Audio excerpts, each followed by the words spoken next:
Good afternoon, everyone. My name is Sarah. I am a PhD student at the School of Criminal Justice, and I'm going to be monitoring today's session.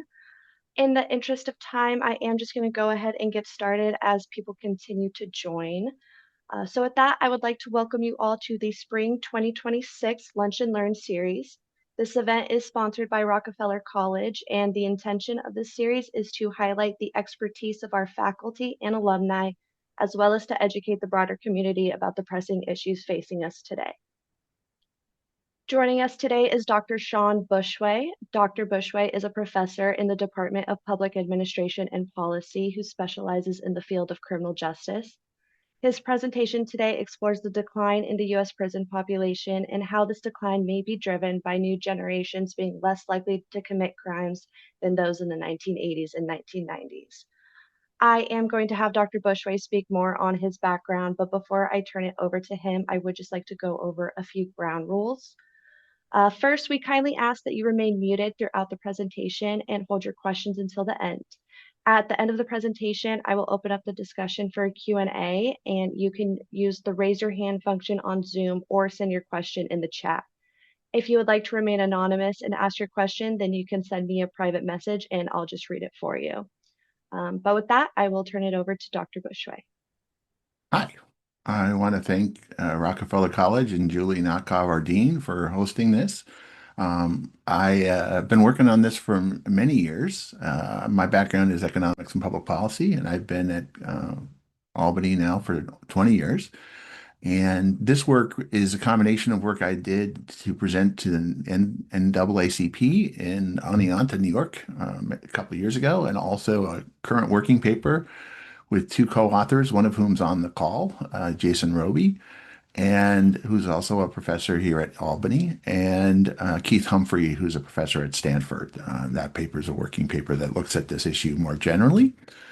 So with that, let's get started. I'm going to tell you some stories today. And part of it, important, I say stories because I think there's a lot of narrative when it comes to crime and prison, and the narrative that you may know may be different than the narrative told by the facts. And so I really want you to think hard about what you think you know about this topic, and then I want to show you the actual facts from the actual statistical agencies that collect them to give you another perspective on this. So there we go. See if we can get this to move. Okay, so here's the crime story. So there's a number of stories here. The first story I have to tell you is the crime story. Now, one of the facts about crime is that in the last 25 years, 30 years, crime has always been declining and people always think it's getting worse. So, so this is sort of a fundamental reality of our lives here. But why don't we look at New York State violent crime? And violent crime is the thing we care most about, right? So this is the violent crime, the number of violent crimes in New York State from 1990 to 2024. And what I've done here is I've distinguished between New York City and the rest of New York State. Okay.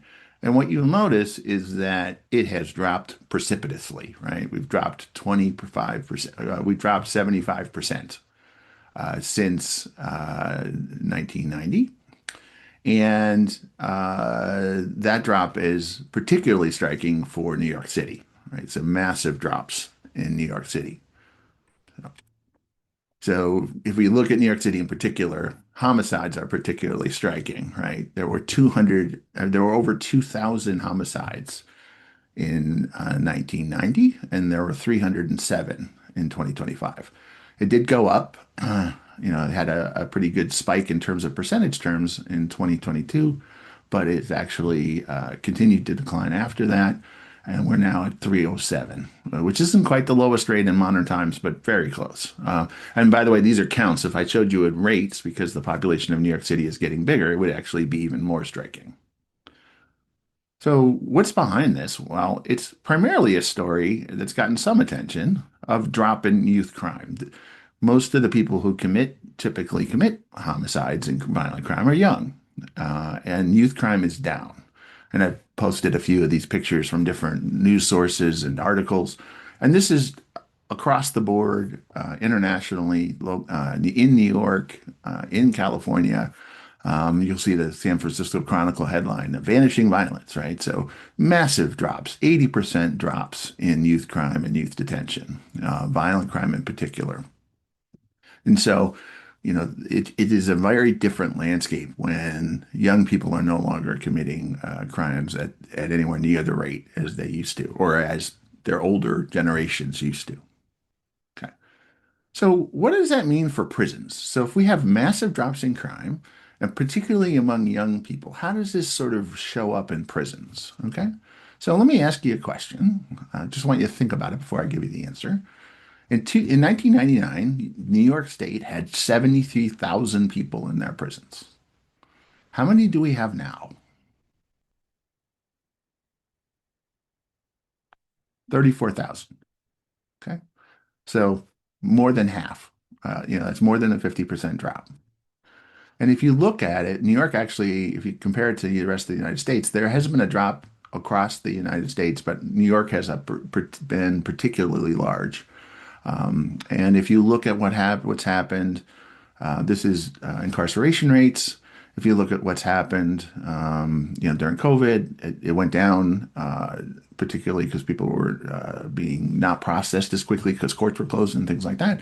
And now it's gone back up, but you'll see it's continued. If you just ignore the blip, right? It's continued on the same downward trend that's been going now for quite some time. The New York literally has had a declining population of people in prison since 1999.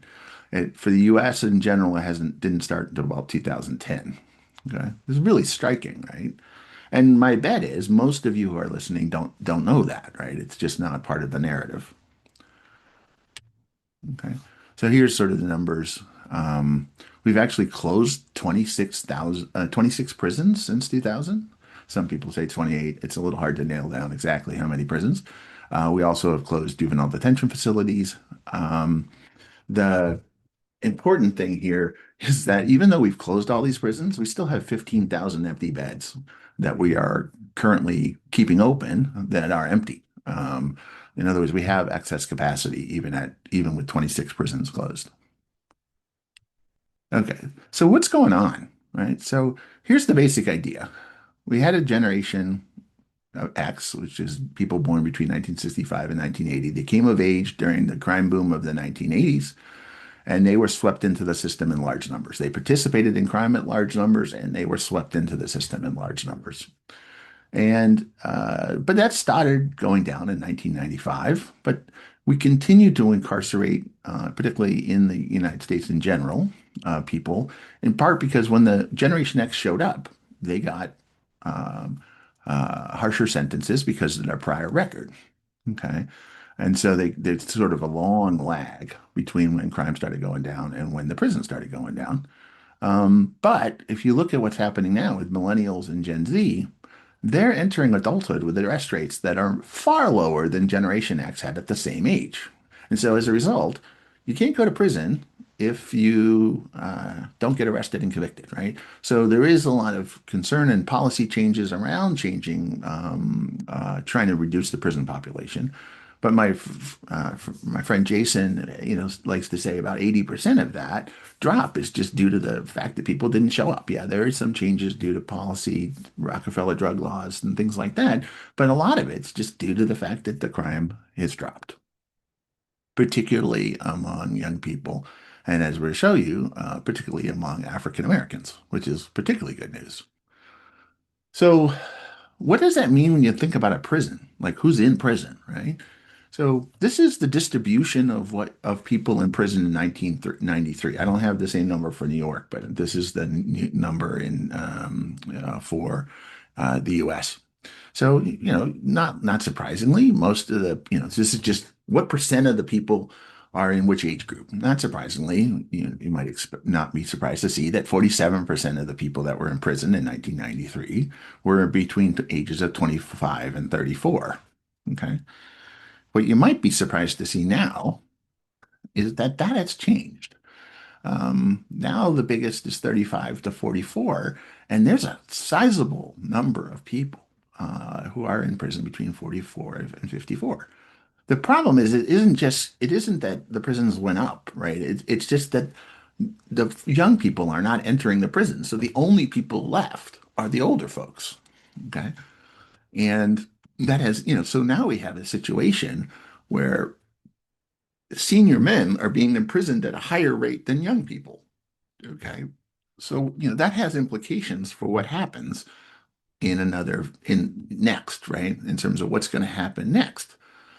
So what we've established, this is my most complicated slide, but I think you understand, is that different cohorts have different levels of offending. So what you have here is sort of like the thickness of the cohort of the bar of the river is the amount of crime being committed, and it starts at like age 20, right? And the peak age for everybody is usually right around age 20, right? And then it declines, right? But the key insight here is that the size of the amount of crime committed by each age, each group at the younger ages is not the same. And it's dramatically different, right? It's not just a little bit different. It's 75% left for Generation Z versus Generation X at age 20. So what does that mean? Well, if you look at, say, now for the people that are 50, so you'll see the line I have right at age 50 today. Suppose we look at the people in Generation X are at age 50, right? So there's quite, still quite a few left, right? And then if you look at the millennials, right, that's where they are now. They're about 34. And if you look at the, say, Gen Z, they're like 26, 25, something like that. You'll see that, that's the population that's in prison right now. That maps into the mark to that graph I showed you. But what's going to happen as this moves forward, right? Think about it. If everything just shifts to the right? The people, Generation X is aging out, and the millennials and Generation Z are not going to replace them because they weren't offending at a high rate before. They're not going to be offending at a high rate later, and the prisons are just going to empty out and it's already sort of fixed, right? The Generation Z isn't going to start all of a sudden offending at 4 times the rate that they are now. That's just generally doesn't happen, right? And so there really is this sort of aging out going on, and you know you can definitely see it if you look at what happened at age 20 for each of these different cohorts. They're just not being replaced. Now, there's a race story here, as I mentioned, that's really underreported, and it's really good news, which is that the racial disparity has dropped both nationally and in the state of New York. So we're familiar with the fact that there's a racial disparity in the incarceration rate. And but what we may not know is that it has dropped. You know, 43% in New York, 56% nationwide, and there's just an overall large drop in the racial disparity. Which essentially what's going on is African American incarceration rates are dropping faster than our whites.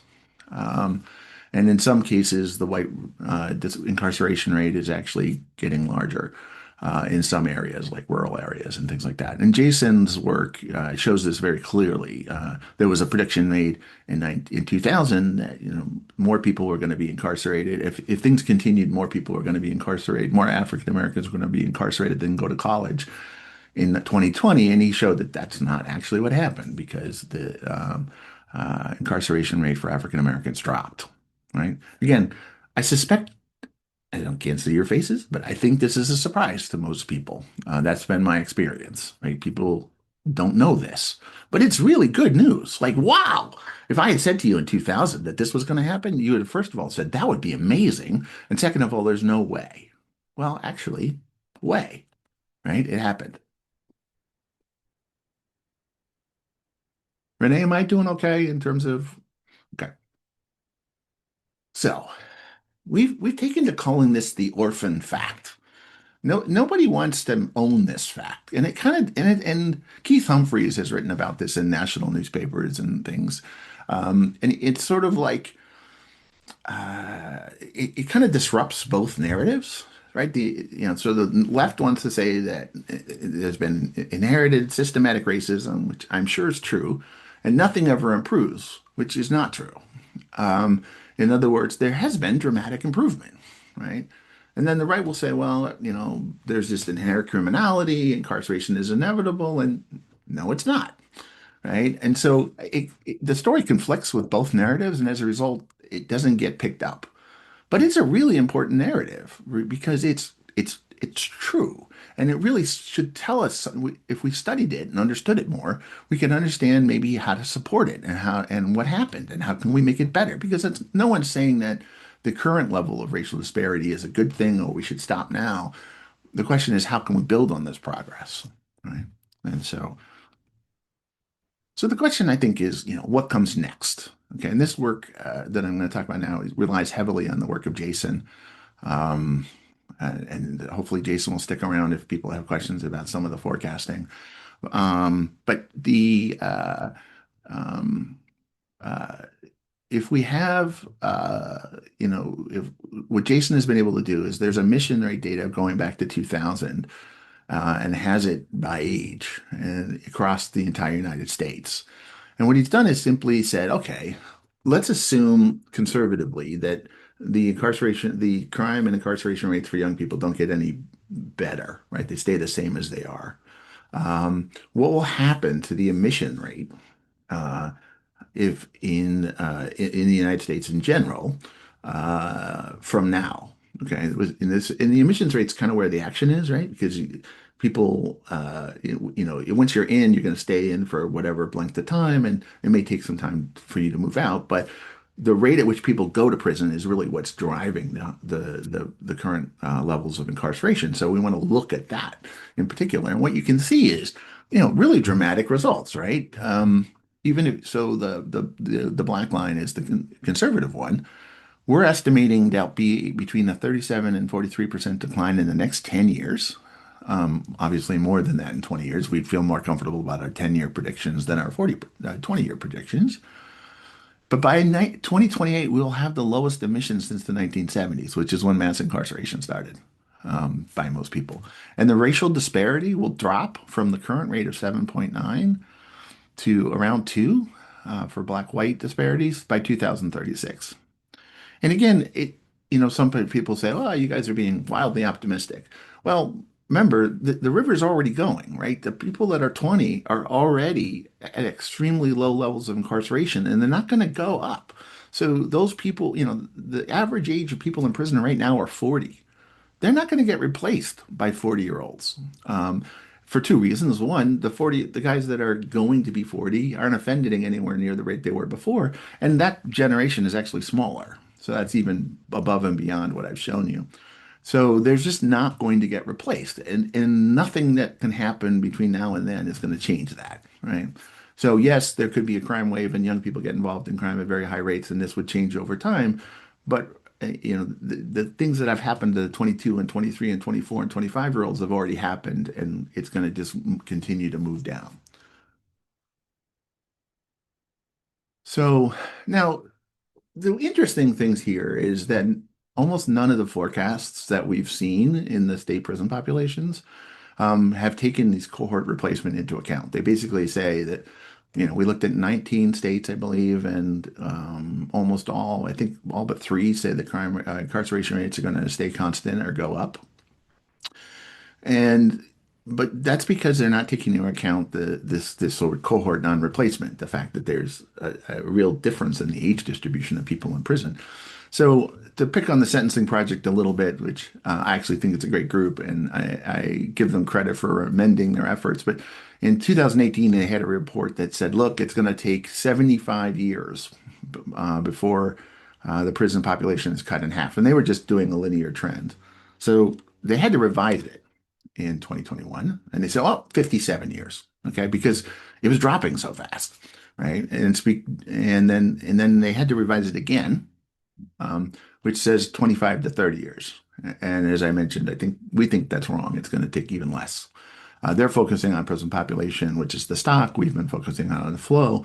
But we think that this is also an overestimate, and it's not because it's just because they're taking a linear trend, which for years was a good idea, but it isn't anymore because these cohorts are involved in the prison at very different rates, right?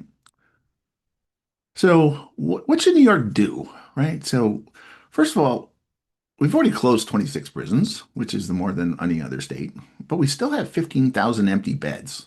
So when we say empty beds, these are beds that people are watching essentially across the system, and they're empty. And they could be filled tomorrow if you wanted to, which is always a problem, right? If empty beds tend to attract people, but also it's wasteful spending, right? So we could reinvest the savings on something else if we weren't spending correctional money on correctional officers to watch empty beds. Um, we also have to be aware that the reason why we had this long lag is because we have a heavy emphasis on prior sentencing, which kind of makes sense, right? People that have committed multiple crimes over multiple years and haven't stopped, maybe they need to be punished at a higher rate. The problem is that as they get older, they're less likely to commit crimes, and we start incarcerating people for crimes that we generally don't incarcerate people for. And so it creates this long lag. And we do that more than any other country in the world. And, three strikes and you're out is the biggest example, but there's lots of other ways we do it. And I think it leads to, it's what generated this sort of mass incarceration wave where older people just get stuck in the system. And I think we could reform that. And the last thing we could do is we could acknowledge the progress, particularly with respect to African American incarceration rates. Um, I think it's important for that we're able to say, "Wow, we made progress." It doesn't mean that there's no more progress to make, but to understand where that progress was might be helpful for moving forward. So I think the window's open and there's some good news, right? This is really good news. Like, yay! We have an article in our article. We have a line that says, optimistic criminologists are about as common as mean pediatricians, right? It's not often that a criminologist gets to say good things, right? But crime is near historic lows in New York and nationally. I mean, we're talking about levels I haven't seen since the 60s, which is pretty dramatic. Prison populations have collapsed without increases in violence. In fact, violence has continued to decrease, I should say. Racial disparities in incarceration have fallen dramatically. The uh, and particularly for African Americans, but also for Hispanics. And that's important. And and a lot of this has been focused on young people. Young people today are at the least criminal generation in modern history. I mean, we haven't seen anything like this in the last 50 years. Okay. So the warning is, look, you know, Kevin Costner built a baseball field and people randomly showed up to play baseball. If you have a prison with empty or jail with empty cells, we can see that basically people that weren't incarcerated before start to get incarcerated, right? It's sort of this net widening because you have a resource and it doesn't cost very much more to put the next person in. And so we have to be cautious that there's definitely trends here. The good news is New York had a policy called less is more, because revocations started going up because, well, there were room for people. And New York put a real end to that with a policy change and stopped revoking parole at nearly the same rate, and nothing happened to the crime rate. Um, and the other concern is that, a lot of the same mechanisms are there and still exist. So if you have another crime wave, this same pattern could repeat itself unless you fix some of the things like the emphasis on priors that led you there in the first place. Okay. So I think I am at my time limit I think I did it hopefully not too fast. Hopefully I did it slow enough that people could follow my argument. Sometimes people say I talk too fast, so hopefully it wasn't too bad. Renee, was it okay? Okay. Renee says it was okay. Renee is the official keeper of how fast you talk. So hopefully I was understandable. And I think we're now open for questions. Yes, thank you, Dr. Bushway. I am now going to open up the discussion for the Q&A. I'd just like to remind everyone that you can use the raise your hand option to say your question, or you can type it in the chat. We did get one. What percentage of inmates now get GEDs in the education program? As someone from a community that is heavily impacted by mass incarceration, I'm curious, does your research suggest these changes will actually reduce the long-standing racial disparities in the prison system, or could those disparities persist even at the total prison population declines? Oh, hold on. I asked two questions. But the first Okay. one is what percentage of inmates now get GEDs in the education program? I don't know the answer to that. Um, Off the top of my head, I don't know. Okay. And then the next one was, as someone from a community that is heavily impacted by mass incarceration, I'm curious, does your research suggest these changes will actually reduce the long-standing racial disparities in the prison system, or could those disparities persist even as the total prison population declines? So there's a two-part answer, right?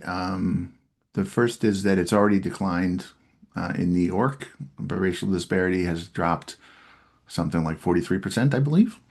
And our predictions is that it will continue to drop. Um, there was a time when New York City was dramatically overrepresented in the prison population in the state of New York, right? It was so New York City makes up about 43% of the New York state population. And there was a time when over 60% of the people in New York State prisons were from New York City. Okay. That rate is now 30. And of course, the population of African Americans in New York State is concentrated in New York State City. It's not only in New York City, but it's concentrated there. It's now 38%. In other words, if you were to randomly assign people to prison from the different parts of the country, state, you'd expect about 43% of the people in the state would be from, in the prisons would be from New York City. It's actually less than that. It's like 37%. There's been a dramatic decline. So it already has declined, and our prediction is going to continue to decline because the arrest rates and the conviction rates are, there was a blip, no joke, no serious, sorry. There was a blip during COVID, but it's pretty clear that blip is over. Um, and what we have now is a situation where the decline is continuing. And that decline in violence is, in part responsible for the racial disparity and the drops in racial disparity. And if it continues, we expect that the racial disparity will continue to drop. Um, if you look at the incarceration rates in places like the Bronx, it's dramatically reduced from where it was before. So expect that, I mean, almost a factor of 10. It's dramatic. So I think that it has declined and it will continue to decline. Are there things we can do to have it decline more? I think so. But I think the story that says that black men are, destined to be in prison is just not true. And Jason's work shows very clearly that African American men are more likely to go to college than go to prison, which is great news. And I think the question we can ask, and I think people need to hear that news, particularly uh, both white people and black people and Hispanic people. Everybody needs to understand this is happening. This is good. And the question is, what can we do to make it even better? Right? Thank you. The next question is, the topic of protecting inmates remains a contentious one. The court sentence is the law's justice, yet many people agree inmates deserve any and all violence that happens to them in prison. If time allows, would you have general comments on this subject or reading materials to recommend? Uh, so I, I think the question is, um, uh, if I'm understanding the question, what about violence in prison, right? And or how do we treat people in prison? And I think that this isn't that isn't that talk, right? I haven't spent a lot of time trying to pull together evidence around violence in prison. The one thing I will say is that as you reduce the prison population, what happens is the concentration of people that are there for violence goes up, right? Well, we have reduced the number of people who are in prison for drug crimes.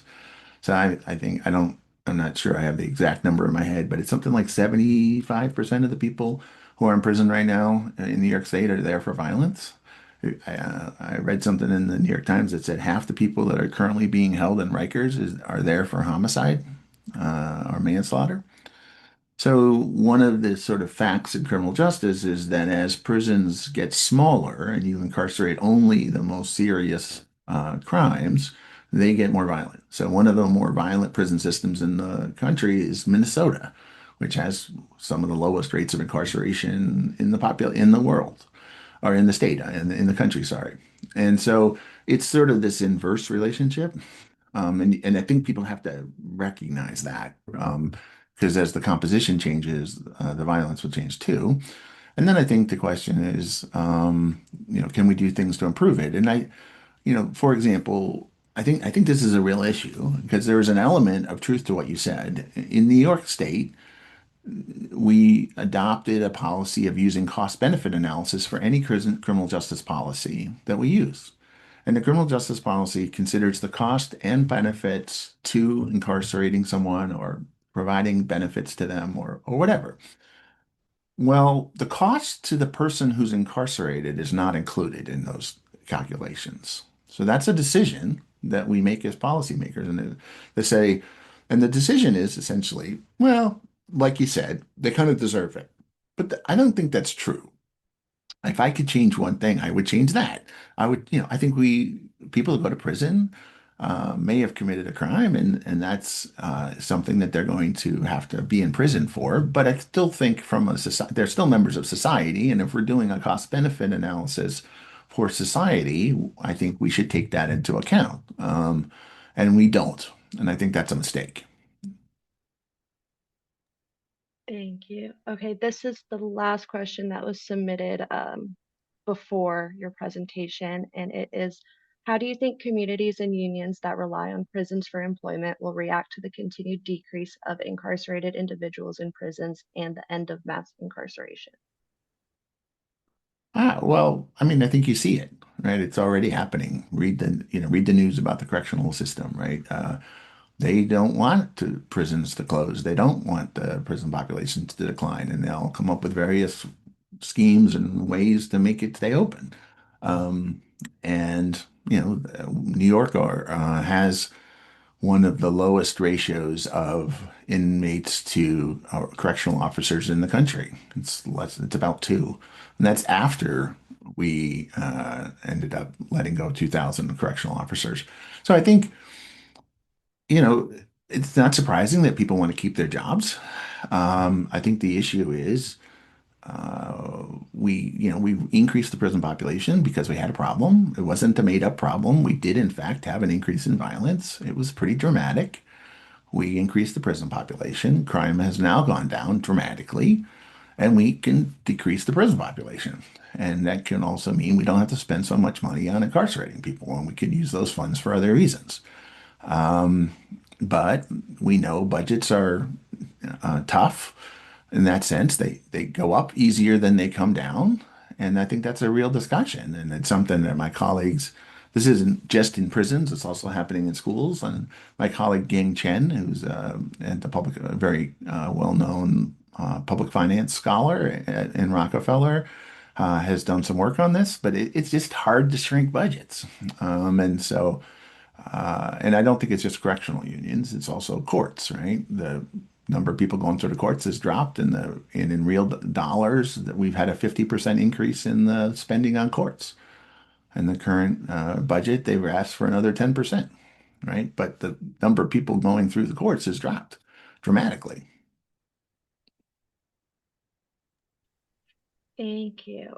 This question comes from Dennis. Asks, can you speculate why the current young generation is the least criminally prone generation in modern history? I could ask this a lot, and my interest has always been in not explaining why, but explaining um, what the consequences of it are, and getting people to understand that there are implications, right? This sort of the Generation X is like a rat from the snake, and they're exiting and they're not being replaced, and I think that's a really important insight that people haven't understood. But then everyone wants to know why. So one explanation is that we got rid of lead in the fuel systems in gas in 1979 or 1980, something like that. Another is we allowed legal abortion, and so the people that were going to, that the people that are aborted and not alive were going to be more criminal than the ones who got to live. Um, I personally don't find those explanations very convincing because the rate of crime has dropped to back to where it was when there was lead in the system and when there wasn't abortions. I don't find that particularly compelling. And I also think that, you know, this is a line from a colleague, Roland Neal. No one asked in 1946 why Americans men stopped killing Japanese and German soldiers. Right? The war was over. Right. And the thing, what happened? There was a thing that happened in our urban areas in particular that was pretty catastrophic in terms of the displacement of jobs, the movement of people out of those places, the onset of crack cocaine. This was dramatic, right? And that has stopped. We now have people moving. Pat Sharkey has done great work in this space and showed that there's been movement of people back into a lot of urban areas. But if the problem was middle class left, we've got middle class coming back in. That's great. So many of the conditions we've had, the job dislocation of people in their 40s, in their 20s and 30s is, not happening anymore in the sense that people are growing up and coming of age in a world where they know they have to get jobs other than in the steel mill, where that wasn't true before. And so I think what's happening is, a lot of the conditions that led to the big increase in crime had stopped. We can still have crime bursts like we did in COVID when, in my opinion, what happened is 80% of the people that usually are in schools weren't in schools. We know that when people aren't in schools, violence increases. That's what happened. Well, they're back in school. Um, so I think you know, I, I think it's less about what changed in terms of some fundamental thing about people and more what changed about the context. And the context that created the big, huge increase in crime is over. And and I think that we should focus on strengthening those communities. But a lot of the concentrated disadvantage that we saw before doesn't exist anymore because people have moved back into these communities. Their crime control, the policing is stronger in terms of community policing because policing has changed. So I think there is the story is. I know people want to know why, but crime tends to go up and down for reasons that are idiosyncratic to a given time period. And I think that, we give too much credit for sort of innateness and less credit for the context. And I think context matters a lot. And I think the context has changed. Thank you. The next question comes from Julie Novkov. She says, this trend must be having a huge impact in the work that prisons do. Are administrators thinking about what kinds of services are best suited to managing a population that's increasingly comprised of older incarcerated people? This is my boss, Dean Julie Novkov. She presides over our wonderful college. So thank you, Julie, for that question. Uh, I think we unfortunately have our prison system quite, people have very specific jobs. So I remember talking to someone in California about the Oakland jail. The Oakland jail had a 50% reduction in the number of people in the jail. And the county wanted to have the jail do more rehabilitation kinds of things. And they said, in order for us to do that, you have to double our budget because we need to hire people to do that. And they said, well, what about all these people that we're doing who are, correctional officers? And they said, well, no, they're not there for that. They're there for guarding. So in other words, even when you have a shrinking population, it's not like the correctional officers all of a sudden become educators or things like that. And so uh, you would have to displace the correctional officers and fund other things. I think that it's important not to. So the number of older people in prison is staying roughly the same as it has been there before. What's changing is they're a bigger proportion of the people in prison. So it isn't so much that all of a sudden there's a lot more older people in prison. It's just that as a percentage of people in prison, they're a bigger percentage. So yes, there is some aging in prison and there is some change, but I think it's misleading when you look at some of those numbers because you think, oh, there's a lot more people in prison that are older. It's actually about the same, maybe slightly more, because there is the Generation X is bigger as a group, but that's not the story. Um, and so there has been a movement across the country to do resentencing. And there is some movement to try to do compassionate release. There was an effort to do that in the First Step Act. The people that are there for a long time who are now in prison in their 70s tended to commit pretty violent crimes. And so there's often a tendency not to want to be very compassionate towards people that committed triple murders. So that hasn't really taken as well as you might want or think. I mean, they're certainly not dangerous anymore, right? They're on a ventilator. But there is this question of retribution, and one of the primary goals of current sentencing policy is retribution, right? It doesn't consider whether or not how risky you are. So hopefully my answer was sufficient, Dean Novkov, and I can get a raise next year. I'm joking. I'm joking. Okay, next question comes from Tony Sela. Has your research findings raised concerns about the New York State economy, specifically the implications for those employed in prisons? Can you read the sentence again? I didn't completely understand the sentence before the last phrase. Has your research findings raised concerns about the New York State economy, specifically the implications for those employed in prisons? First of all, I don't think my research is particularly novel. I'm pretty sure the New York State Correctional Union knows that the prison population has dropped in half or more than half. And so, I mean, there are uh, plenty of discussions and arguments about this, and you'll have representatives trying to argue that the prison shouldn't be closed in their area because it's going to affect the economy. And so, yeah, I mean, these are real jobs, and and they're often placed in rural parts of the state that don't have alternatives. Um, I don't think there's been a lot of research showing that places don't find other ways to substitute or replace, but yeah, there are going to be losses, right? There were gains and there were losses, right? In other words, if there hadn't been an increase in incarceration, some of these places wouldn't have had these jobs for 20, 25 years. But I mean, it's easy for me to say that, right? I'm not the one losing my job, but I mean, the reality is the reality, right? We don't have as many people in prison as we used to, and we have a lot of extra beds. And good government requires you to spend money wisely and carefully, and so I think that's an issue that's going to have to be dealt with. But as I mentioned earlier, it's much easier to increase budgets than it is to shrink them. Thank you. And finally, the last question comes from Michelle Marto. If your research looked at this, can you speak to the potential impact of for-profit prisons and the incentive to fill them in those states that allow for-profit prisons?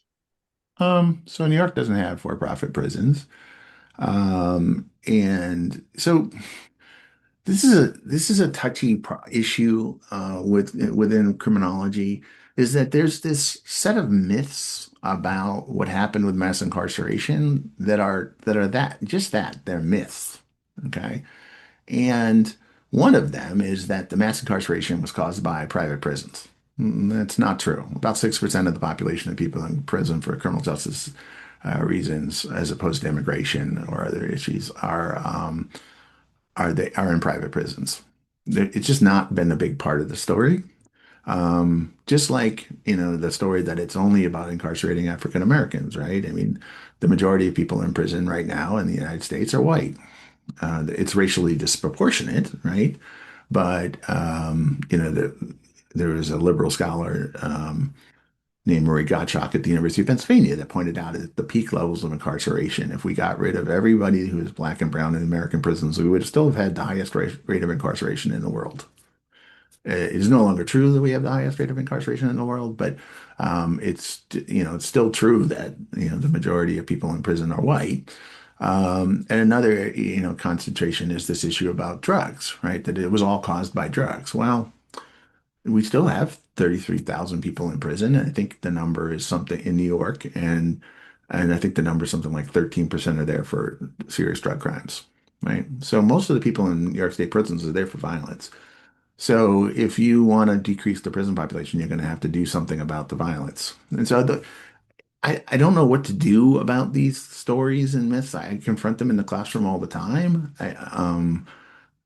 These are things that, people who are sympathetic to where the story comes from, um, like Marie Gottschalk will sort of she came to New York, Albany and gave a talk about this and tried to say that these things aren't true. And the only reason I care about them in terms of whether they're true or not is you can't fix something if you think the problem's something other than what it is. Right? You need to be conscious of the actual problem, and you also have to, I think, recognize successes and victories when they happen so that you can build on them. And I understand what people say, that if we acknowledge success, then it's as if we don't have to make any further improvements. I don't know. I get the logic of that, I guess, but at some level, how do you build on success if you never acknowledged it happened in the first place? Thank you. And now another question from Julie Novkov. Given how compelling this evidence is, why is the myth that we are in a violent crime crisis so persistent? Is it simply the power of misinformation? I wish Jason was on. Jason has some. Uh, Jason, can you send me ESP thoughts on this? I, I'm here, Shawn. oh, you are good. Is Justin on too? Because Justin can talk. So we have another faculty member in the Rockefeller College, Julie, Justin Pickett, who deals a lot with the public opinions. He's also got some takes on this. Um, Jason, do you have a take on this? I mean, in terms of like why it keeps going when I mean, I all I can tell you is, Julie, I once presented it at Rand in front of the board that was responsible for, the whole group I was in, and they basically told me I was lying. And then they apologized for saying I was lying afterwards. But, it is, there's this compelling narrative. Jason, can you help me with Julie? I'm sure. Well, I think, Julie, I mean, I think your question is more about why do people not believe that, violent crime is down so much? And I think Shawn is talking also about like there's this myth that we haven't also reduced our prison population so significantly. Like Keith Humphreys tells the story that like the first time he calculated the decline in incarceration rates for black men, he sent it to some criminologists and they told him you're just wrong. Like they just didn't flat out didn't believe him. But I think about the question in terms of violent crime. I mean, we write about this a little bit in the article, Shawn. But like, I think people tend to have the wrong reference period, right? So people saw the numbers that there was a 40% jump in homicides during COVID and thought that was a huge increase, and it is, right? And like people should rightly be concerned about that. That was an increase relative to 2019, and 2019 was the lowest point in 30 years, right? So like I think there's a sort of a reference point problem that people have in terms of interpreting what is an increase, and a 49% increase from a 30-year low is still lower than the previous 30 years before that, right? So I think there's some part of that people just have the wrong reference point, and I think there's also we talked about this a little bit. You cited an article in our article, Shawn, about people's general perception of progress across the board is kind of pretty bad, both for liberals and for conservatives. They just generally are less willing to believe progress news than they are to sort of believe bad news. And you look around at the world around us, it's easy to buy more into the sort of negative perception of the world than the positive one. But I think there's a lot of reasons why people just generally don't believe these things. I mean, at some point we talked about, you know, TikTok or social media, right? Like a viral video of a crime is pretty easy to believe and see and think violence is very common around me, right? But if you had had TikTok or social media in the 1990s when homicide rates were at their peak, you would have seen a lot more stories about those kinds of things, but you didn't, right? So you saw it on the local news if you were watching the local news, but if you were alive in the 1990s and remember it, uh, you're not quite very young anymore, I'll say. Hey, hey. No offense, Sean.